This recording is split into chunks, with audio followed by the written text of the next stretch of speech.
What is up going guys, my name is Lucas and today we're going to discuss the DeskDaily n60. Let's get started.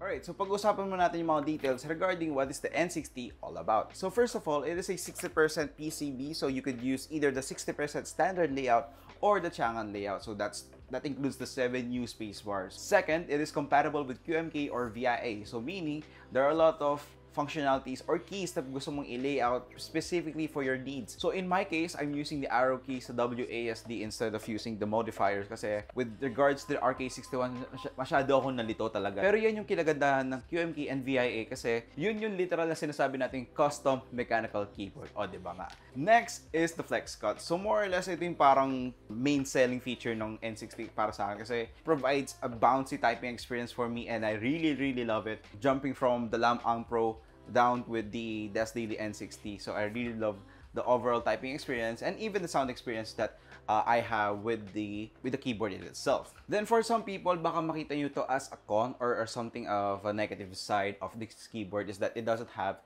any perky RGB or RGB underglow for that matter. But what you can do is solder an LED strip para at least meron kang underglow. But in my case, I don't really look into those kind of things kasi hindi naman talaga ako nadala doon sa RGB craze in the first place. No? Pero at least for some people na gusto talaga nila yung underglow, they have the option to do so. And they just need to solder it as well. So that is pretty much all the features of the DeskDaily n60. And aside from that, it comes with an FR4 plate.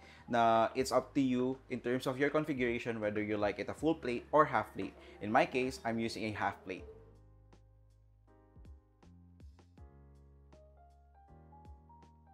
Now we're going to discuss about the two things with my soldering experience. First is the installing of switches. It's definitely difficult kasi knowing na half-plate yung configuration ko, medyo nahihirapan talaga ako paano mag-stick yung switches into the PCB without falling out. Kasi babaliktad mo nga naman yung PCB and so forth. That's more or less the problem na na-experience ko firsthand, but with the help of my friends over the Pusakal MKB Discord server, we were able to solve that by putting up masking tape doon sa ends ng PCB para at least man lang yung contact points ng PCB and yung switches mag-meet. So more or less yun yung first challenge na hinarap ko with building this keyboard. Then second is the solder joints. Now, it's really a subjective matter on that point, but sobrang rewarding lang talaga when it comes to the point na you get the perfect solder joint, more or less, when it comes to switches. So there are instances kasi na yung solder joints ko that looks like a dome. Hindi ko talaga siya gusto kasi ang pangit yung tingnan. So I had some time to redo all of them to make it a point na sobrang consistent yung design ng solder joints. And luckily, now okay na sila. More or less yun yung nagustuhan ko when it comes to the solder joints. So it's a small thing that shouldn't be really taken into consideration. It's not really a big thing, but it's just a personal preference for me na pare-parehas dapat yung mga solder joints. Kasi ang ganda talagang tingnan kapag maayos yung mga solder joints mo.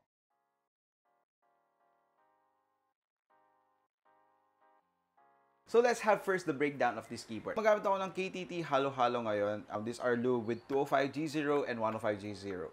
Then I'm using All-Lab screw-in stab for the first time in my life. So it's definitely a well-rewarding type of experience with these stabilizers. So these are lube with 205G0 on the housing. Then HXT BDZ on the wires. So maraming case na available sa KBD fans that actually supports the PCB. Pero I chose this case because first, wood. Who doesn't like wood. Second, it's because of the mounting style. Gumagamit to ng tray mounting. Pero with this case kasi, regardless of how it is tray mounting style, meron din kasi siyang O-rings na kasama. So that added some more flex into the overall typing experience, which I really love about it. So for the mods, wala naman ako masyadong dinagdag maliban lang sa polyfill. So it's the same polyfill na ginamit ko doon sa Lam-Ang Pro and doon sa RK61. So in this case, I think the measurement of the polyfill that I used was about 2 millimeters. here's the sound test.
Alright, so more or less, these are my first impressions or first takeaways from this keyboard. So first, yung case. I had some problems running through, pero more or less, that's what kind of I expected with wooden cases, na there are going to be a lot of imperfections. If you even decided to get one, probably have the same issue with me installing of one of the standoffs na it's a bit off-centered, but I was able to resolve it. Para sa mga tao na gusto talaga mag-start when it comes to soldering their own keyboards, then I think this is a good start kasi first, it is locally available now. So you could get one on Facebook. So I'll leave the description down below from the DeskDaily's Facebook page. Then second, dahil sobrang linis ng PCB, then walang RGB or any of those things, so more or less nakikita ko siya kasi as a 60% entry keyboard. So for those who want to get into mechanical keyboards and at the same time na gusto rin mag-solder. So those are my two takeaways from this keyboard. Alright, so that is it for today's video. If you want to get one your own, so I'll be leaving the Facebook page of DeskDaily in the description below if you want to avail one. So it's available on Facebook for the price of 2,300 pesos. So that includes the PCB and the FR4 plate it has. So yeah. So be sure to subscribe to my channel for the full review of this keyboard, because aside from the full review, we also have another keycap set that I've been planning to install with this keyboard kasi it really matches the keyboard case. So abang-abang na kayo dyan, mag-subscribe kayo. So yeah, for more updates, be sure to check my Facebook page. That's facebook.com/ganchoki or @ganchoki. Check on the Facebook page. So there are different types of content na pinoproduce ko doon or pinopost ko doon when it comes to promotion. The first teaser of this keyboard was posted on my Facebook page. So I highly suggest na check yung page ko doon. To show your support, leave a like on that Facebook page and of course, subscribe to this channel. So that is it for today's video and I'll see you all in the next one. Peace out.